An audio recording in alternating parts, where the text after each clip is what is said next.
Videoni boshlashdan oldin sizlarni yangi ochilgan Telegram kanalimga taklif qilib qolaman. Ushbu kanalda turli xil qo'rqinchli janrdagi filmlar va seriallar joylab boriladi. Kanal linki profilda yoki kommentariyaga qadab qo'yilgan.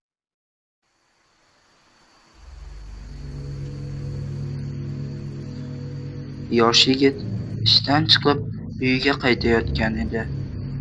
U juda ham charchagani bois istirohat bog'ining ichkari tarafidan yurishga qaror qildi. Bu yo'l biroz bo'lsa ham uning yo'lini qisqartirar edi. Bog' ichkarisidagi yo'ldan ketar ekan, u yerdagi stollarning birida qo'rqinchli va g'alati bir ayol o'tirardi. O'sha ayol hech qanday harakat qilmay bitta joyda o'tirar edi. Yigit unga e'tibor bermaslikka harakat qilib ketayotganda, ayol juda ham qattiq yo'taldi va birozdan so'ng xuddi suyaklari sinib ketgandek ovoz chiqdi. Yigit ortiga burildi va unga qaraganida ayol hali ham qimirlamay o'tirar edi. Faqat o'zidan har xil qo'rqinchli ovozlar chiqarayotgandi.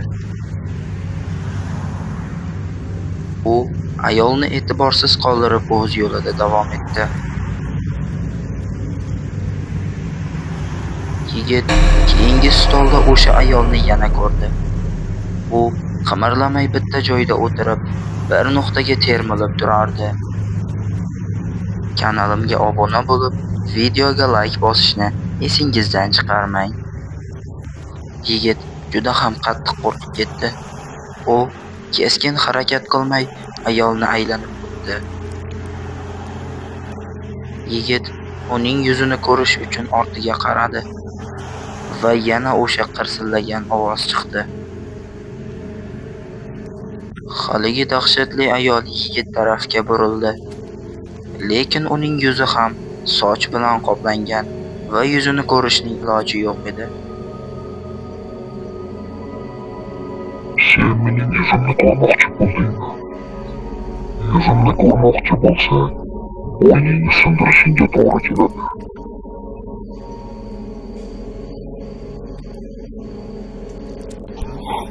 Istirohat bog'ining sukunatida yigitning bo'yni qirsillab sinib ketdi.